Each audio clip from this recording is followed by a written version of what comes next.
mas é você chegar até o lugar de refúgio. Porque é no lugar de refúgio que Ele começa a trabalhar nos corações. É no lugar de refúgio que Ele começa a dizer: não temas, eu sou contigo. É no lugar de dor que Ele começa a dizer: ei, eu tenho uma bênção, eu tenho um milagre, eu vou restituir a sua vida. Às vezes você chegou aqui cansado ou oprimido daquilo que está carregando, mas Deus está dizendo: eu vou fazer algo novo sobre a sua vida, eu vou restaurar a sua vida. Ainda que você chegue cansado, eu estou aqui para operar um milagre sobre a sua vida. Quem crê, adore e glorifica o nome do Senhor. Sabemos que o culto já tem sido direcionado a relatar, a falar, a comentar sobre navegações. E a nossa vida, ela é, numa forma, podemos dar um exemplo, uma navegação. Estamos em um barco, em direção a uma promessa que o Senhor nos fez um dia, a Nova Jerusalém. Só que no meio destas navegações, destas embarcações, surgem as lutas que nós, cristãos verdadeiros, passamos. Mas mesmo assim, permanecemos firmes. Ser chamado é algo muito difícil e não é para qualquer um. Por isso que essa igreja não está lotada até a porta. Porque aceitar um chamado, conviver com o Evangelho, não é para qualquer um. É para quem tem fé, é para quem acredita. Como já foi falado no mundo de hoje, onde a tecnologia está tão avançada, mais fácil é adorar em casa, num culto online, só louvar, só ajoelhar em minha casa e buscar ao Senhor daquela maneira. Só que Deus, Ele quer para as nossas vidas algo a mais. E a diferença que nós podemos fazer hoje em dia é estar na casa do Senhor. É um sacrifício vivo que nenhuma tecnologia pode substituir para aqueles que são verdadeiros adoradores. O chamado, ele traz um peso. E eu vejo aqui pessoas com chamado, pessoas que sofrem dificuldades. Esta passagem de Atos 27, ela vai nos relatar o chamado, ou um chamado que Paulo recebe do Senhor com uma promessa, que é ir até Roma para se apresentar a César. Paulo é ordenado por Deus a ir para lá. E a Bíblia nos declara que junto com Paulo, que está prisioneiro neste versículo, neste capítulo, vão 276 pessoas contando com Paulo. Ou melhor dizendo, 276 almas, a Bíblia nos declara. Ela não declara sobre tripulação. Ela não declara sobre homens. A Bíblia faz questão de dizer que eram 276 almas que estavam naquela embarcação. Eu quero te fazer lembrar que você está na sua embarcação nessa noite. Você está tendo uma navegação em direção à terra que Deus te prometeu. Só que nesta navegação você não carrega homens, você está com almas junto.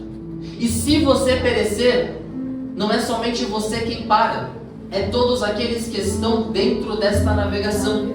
Você já não navega mais por si mesmo, mas pelos seus familiares, pelos seus conhecidos próximos, pelos seus amigos. Esta embarcação não quer dizer homens, ela quer dizer almas. Então veja que há um peso espiritual para isso.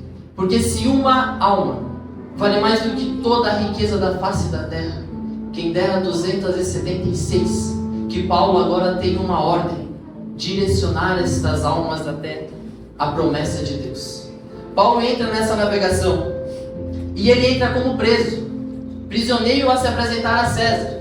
Mas por quê? Paulo ele estava a ser julgado pelos judeus na época. Só que os judeus eles odiavam Paulo. E se Paulo fosse realmente julgado por esses judeus, Paulo seria morto. E por ele ser um cidadão romano, ele tinha esse direito de solicitar a César, que estava em Roma, na Itália, o direito de ser julgado por César. Por uma ordem de Deus, Paulo vai, não pelo querer de Paulo. Veja bem, a direção é de Deus. Paulo, eu quero que você vá até Roma. Só que no meio desta viagem, começam a surgir as dificuldades. E aqui nós começamos a trabalhar sobre as nossas vidas. Porque nós, irmãos, recebemos chamados de Deus, ordens de Deus. Só que não é porque Deus um dia nos ordenou a fazer algo que isso vai ser fácil, que isso vão ser caminhos sem espinhos, sem dores, sem marcas. Porque o Evangelho ele se resume a dores, se resume a marcas, mas também se resume a vitórias, para quem não desiste. Porque tem muitas pessoas que entram nessa navegação e elas param, elas desistem. E você vai entender isso no decorrer da história. Paulo, não. Ele estava disposto a ir até o final. Por isso Deus escolhe ele para ir. Por isso que Paulo recebe o chamado para ir. Por isso que você recebeu esse chamado para ir. Porque Deus acredita que você vai até o final. No meio desta viagem, ventos contrários vão começar a surgir contra aquele barco. Quem deu a ordem? Diga comigo, Deus. Deus. Quem deu a ordem? Deus. E não é porque Deus ordena que não vai vir ventos contrários. Nós temos às vezes a mania de pensar que é porque Deus nos ordenou que tudo vai ser uma maravilha, que tudo vai ser uma calmaria, tudo vão ser flores no caminho. Não. Às vezes Deus nos ordena a passar por tribulações, a passar por tempestades, a passar por dificuldades. Quem está me entendendo, diga glória a Deus. Glória a Deus. Paulo ele está neste caminho e ele sabe que quando surge aquele vento, por mais que ele estivesse forte, Deus estava no controle. Paulo ele começa a falar àqueles homens, aquelas almas que estavam no barco, que o vento estava muito forte e que deveriam ser tomadas algumas medidas. Porém os homens continuam, não dão atenção ao que Paulo fala. De tanta rebeldia do homem, de tanto o homem querer ser o controlador deste barco, Deus manda um vento chamado Euroaquilão. Quando tudo parecia tranquilo na vida daquela tripulação, surge esse vento, considerado como um vento extremamente forte, que vem, bate no barco e tira o barco da direção, arrasta o barco. O povo já não tem mais o controle, já não consegue mais guiar o leme eles mesmos. Agora eles dependem da direção daquele vento, ao ponto deles declararem que já não conseguem mais ir. Então eles deixam o vento levar.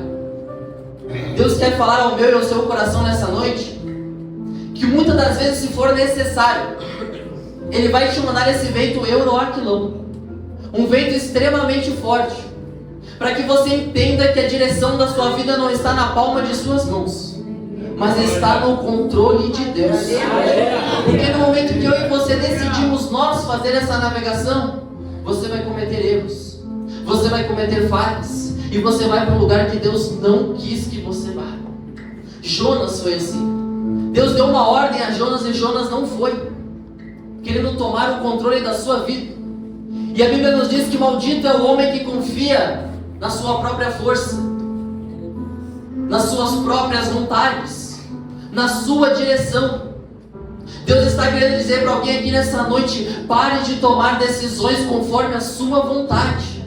É hora de você tirar esse leme das suas mãos. É hora de você tirar esse remos das suas mãos e entregar para Jesus Cristo de Nazaré. Aqueles discípulos enfrentavam uma grande tempestade. E como foi dito, Jesus não dormia na popa do barco.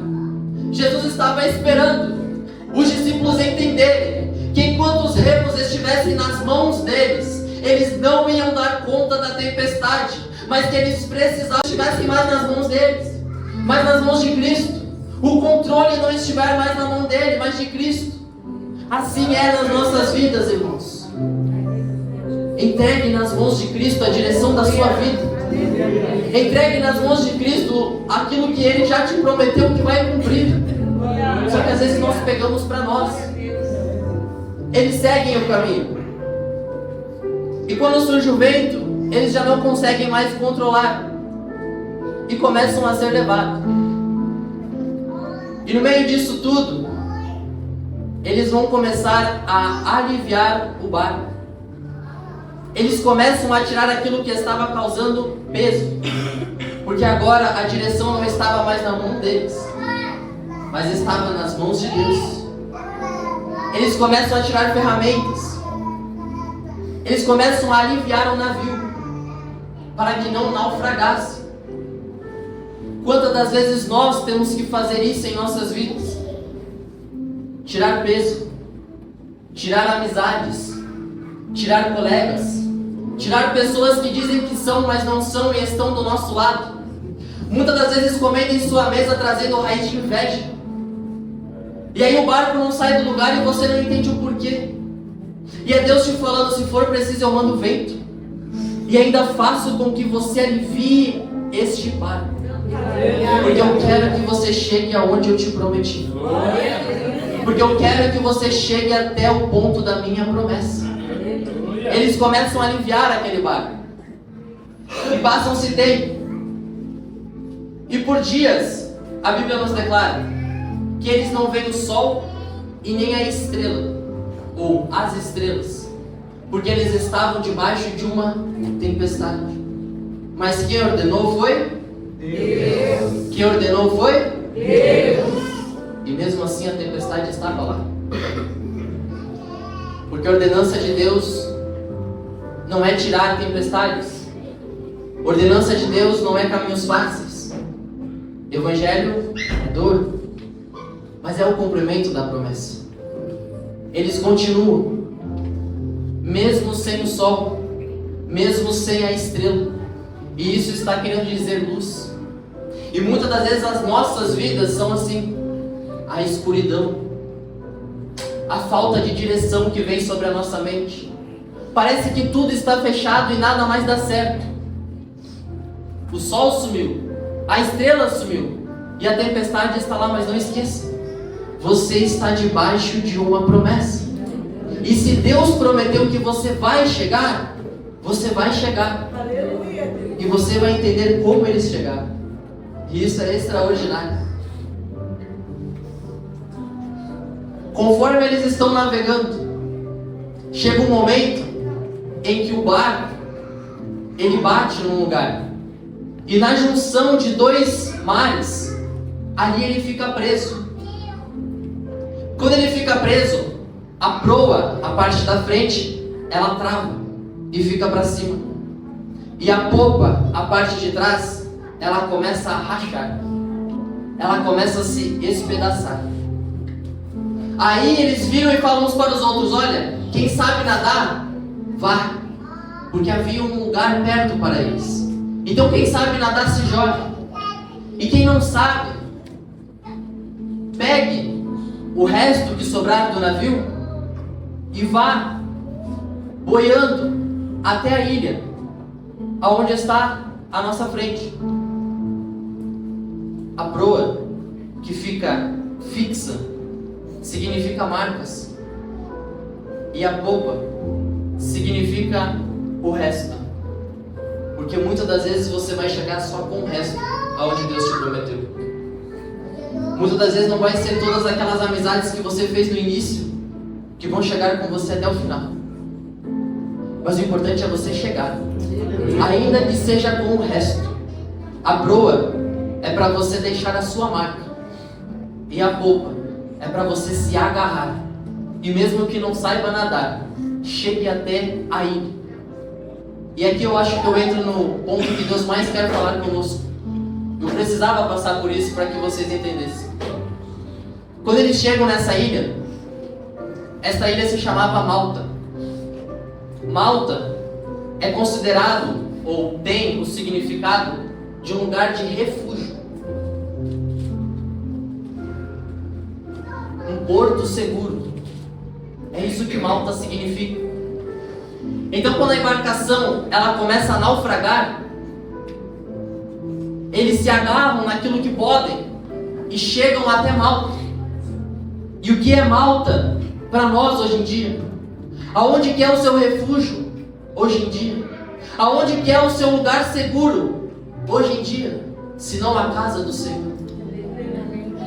Muitas das vezes você está lá navegando vindo para Malta, a casa do Senhor. E às vezes você chega só com os restos, só com as dores, só com as lutas, só com as provas. Mas Deus está dizendo: o importante é você chegar até onde eu quero. Muitas das vezes você não vai chegar com o maior sorriso, com a maior inspiração, mas o importante é você não ficar lá, mas é você chegar até o lugar de refúgio. Porque é no lugar de refúgio que Ele começa a trabalhar nos corações. É no lugar de refúgio que Ele começa a dizer: não temas, eu sou contigo. É no lugar de dor que Ele começa a dizer: ei, eu tenho uma bênção, eu tenho um milagre, eu vou restituir a sua vida. Às vezes você chegou aqui cansado, oprimido daquilo que está carregando, mas Deus está dizendo: eu vou fazer algo novo sobre a sua vida, eu vou restaurar a sua vida. Ainda que você chegue cansado, eu estou aqui para operar um milagre sobre a sua vida. Quem crê, adora e glorifica o nome do Senhor.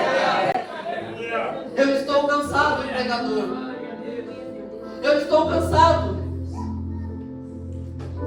E eu não vou julgar o seu cansaço, porque eu também já entrei assim. Mas eu te dou uma dica: entrega nas mãos dele nessa noite. Você já chegou até o seu lugar de refúgio. Você já sofreu essa navegação, agora entrega. Porque muitos estão apontando a proa que ficou lá atrás, as marcas que ficaram lá atrás. Mas o que importa é que você chegou. Não importa se a navegação ela se desfez, se o barco caiu, porque Deus não prometeu um barco até o final. Ele prometeu que Paulo chegaria até o destino que foi concedido. Eu não sei a maneira que você vai chegar, mas eu creio que você vai. Seja dolorido ou seja inteiro, creia que você vai chegar aonde Deus te prometeu. Quando eles chegam na ilha, os bárbaros vão fazer uma grande fogueira para eles. E essa grande fogueira, ela vai nos trazer um ensino nessa noite. Porque deixa eu fazer uma ilustração. Os bárbaros não somos nós. Ou melhor, não é eu e nem vocês aqui. Bárbaro quer dizer alguém experiente, que faz o fogo acender. Os bárbaros desta igreja são esses dois que estão aqui. Não fui eu que acendi o fogo, e também não foi você, mas eles levantaram. Eles colocaram o fogo de pé. Quando os bárbaros erguem o fogo, Paulo percebe que havia chuva. Enquanto todos estão indo se esquentar, porque passaram pelo mar e estavam com frio, Paulo percebe que ele precisa fazer algo para manter o fogo aceso. Diga comigo: aceso. Aceso. Ele precisa fazer algo. E o fogo só se acende com a lenha. Só que se Paulo demora muito, a chuva vai molhar a lenha e o fogo não vai acender. Então Paulo ele precisa depressa fazer algo para que o fogo permaneça aceso. Não fui eu que acendi, não foi você que acendeu. Esse fogo já foi aceso. Aleluia. Quem é Paulo? Monte de Hermon. Paulo é vocês. Quem é Paulo? Intercessoras do altar. Paulo é vocês. Quem é Paulo? Jovens guerreiros de Cristo. Paulo é vocês. Quem é Paulo? Grupo Gênesis. Paulo é vocês. Quem é Paulo na vida da igreja? Paulo é vocês. Ei, Paulo é aquele que não deixa o fogo se apagar. O fogo já foi aceso. A nossa missão agora é permanecer com esse fogo aceso. É colocar a lenha, é colocar o aleluia, é colocar o glória a Deus. Não permita que esse fogo se apague dentro de você. Volte, leia e creia na vitória em nome de Jesus. A sua missão é manter o fogo aceso. A minha missão é manter o fogo aceso. E só quem não vai deixar apagar dá um glória a Deus. Fogo aceso espanta inimigo. que olha o que vai acontecer com Paulo. Ele pega a lenha, ele coloca no fogo, e quando ele coloca essa lenha no fogo, uma víbora sai de dentro do fogo e morde a mão de Paulo. Agora peraí, eu estou fazendo a obra, irmãos, eu estou pregando, eu estou louvando, mas parece que tem uma víbora que sempre está me picando. Víbora só morde quem acende o fogo. Víbora só quer atacar quem coloca lenha. Quem não colocou lenha e só ficou se esquentando, não teve a mordida. Mas quem coloca lenha tem o levante do inimigo. E quando o inimigo se levanta contra a sua vida, é porque você está agradando a Deus. E quando você agrada a Deus, você recebe vitória. Agora, quando você não faz nada e só permanece com o fogo de quem está acendendo, você só vai ser aquecido, mas a sua vida não muda, seu ministério não cresce, sua família não se reconcilia com o Senhor. Desculpa falar, mas é o que Deus está colocando no meu coração. Enquanto você só ficar se esquentando nesse fogo, nada vai mudar, irmãos. Vai ficar 20 anos no evangelho e tudo igual. Agora, quando você coloca a lenha, quando você pratica o colocar a lenha, quando você prega, quando você louva, quando você evangeliza, quando você dá um abraço, quando você fala do amor de Cristo, a víbora se levanta, mas Deus te protege. O seu ministério cresce e o nome do Senhor é glorificado. Porque você está colocando a lenha, porque você está fazendo algo para manter o fogo aceso. A víbora sai, morde a mão de Paulo, e quando faz isso, aqueles que estavam ao lado de Paulo esperam a morte dele, o inchaço e depois a morte.